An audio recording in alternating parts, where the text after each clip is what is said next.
Esse caso trata-se de uma mulher que passou por momentos de agonia, algo que deveria ser, entre aspas, simples. Se tornou os últimos momentos de alguém. Vocês estão na área misteriosa e sejam muito bem-vindos. Em 28 de novembro de 1971, o piloto americano Elgin Long decidiu colocar à prova uma pergunta que o intrigava havia anos. Afinal, seria realmente tão difícil encontrar a pequena ilha Howland? Assim como a pioneira da aviação Amelia Earhart e seu navegador Fred Noonan fizeram em 1937, Long tentaria localizar a ilha usando navegação celeste. Ele voava um pequeno bimotor e utilizava instrumentos semelhantes aos da década de 1930. Um octante para medir a posição do Sol e uma bússola magnética. Após 9 horas de voo sobre o Pacífico, deu início à descida. Por alguns minutos não viu nada além de nuvens. Então o céu abriu e lá estava ela. Howland surgia exatamente onde seus cálculos indicavam. A experiência logo levantou uma dúvida perturbadora. Se a navegação celeste funcionava, por que Earhart e Noonan não conseguiram encontrar a ilha? De acordo com o National Geographic, foi justamente essa pergunta que levou Long e sua esposa Marie a dedicarem mais de 2 décadas à investigação do desaparecimento do avião de Earhart, o Lockheed Electra 10E. Ao final da pesquisa, eles chegaram à inquietante conclusão de que o desaparecimento não teria sido causado por um único erro dramático, mas por uma sucessão de pequenos equívocos que, somados, tornaram o desastre quase inevitável. No dia 2 de julho de 1937, quando Earhart transmitiu pelo rádio que deveria estar sobre a ilha, ela provavelmente estava certa, pelo menos de acordo com os mapas que possuía. O problema é que esses mapas estavam incorretos. A posição de Howland havia sido determinada décadas antes por levantamentos incompletos.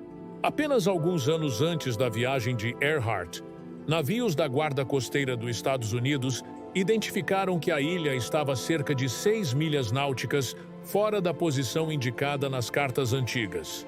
Outro detalhe pode ter agravado a situação. Segundo Long, Noonan presumiu que a bússola do avião indicava o norte magnético com precisão absoluta. Em seus cálculos de navegação, ele registrava desvio zero. Mas praticamente nenhuma bússola de aeronave é perfeita. Correntes elétricas e peças metálicas costumam causar pequenas distorções. Long estimou que a bússola poderia estar desviada em cerca de 4 graus. A meteorologia também teve um papel inesperado. Relatórios enviados pelo navio da Guarda Costeira indicavam ventos fracos vindos do leste, algo entre 4 e 8 milhas por hora. Era uma brisa suave demais para criar ondulações visíveis no mar. Sem sinais visuais claros, Noonan dificilmente conseguiria calcular a força desse vento. E havia ainda outro problema. Ele havia deixado em terra um instrumento chamado bomba de deriva, usado justamente para medir o deslocamento causado pelo vento. Apesar dessas dificuldades, Earhart havia planejado um sistema de segurança. O navio USCGC Itasca aguardava próximo à ilha para orientar o avião por rádio. Mas esse plano também falhou. Earhart havia informado que transmitiria mensagens em determinados horários e ouviria respostas em outros. Os operadores de rádio do navio interpretaram o cronograma de forma diferente e esperavam conversas contínuas. Assim, frequentemente transmitiam quando Earhart não estava ouvindo e escutavam quando ela não estava falando. O plano original previa um recurso ainda mais avançado: um sistema de radiogoniometria capaz de localizar o avião a partir de seus sinais de rádio. Contudo, esse sistema também enfrentou problemas. Um operador especializado havia sido convidado para acompanhar Earhart nas primeiras etapas do voo. Ele desistiu após um acidente ocorrido no início da viagem. Earhart recebeu apenas uma breve explicação sobre o funcionamento do aparelho.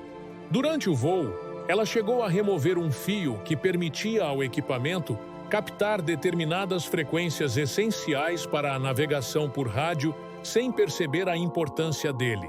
Do lado do Itasca, um aparelho portátil de radiogoniometria também foi instalado às pressas.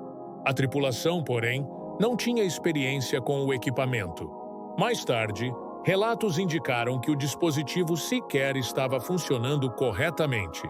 Assim, o principal sistema de emergência, que deveria guiar o avião até a ilha, acabou inutilizado.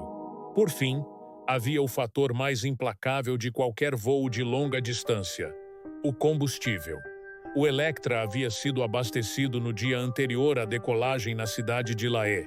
O calor tropical alterou ligeiramente a densidade da gasolina, reduzindo a quantidade efetiva disponível. A diferença era pequena, mas apenas alguns galões poderiam significar minutos preciosos a menos de voo.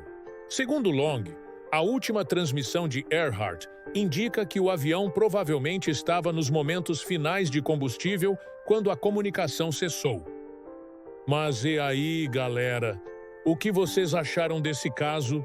Deixem aí nos comentários. Lembrem-se que esses vídeos não são feitos por si só. O like e a inscrição ajudam bastante.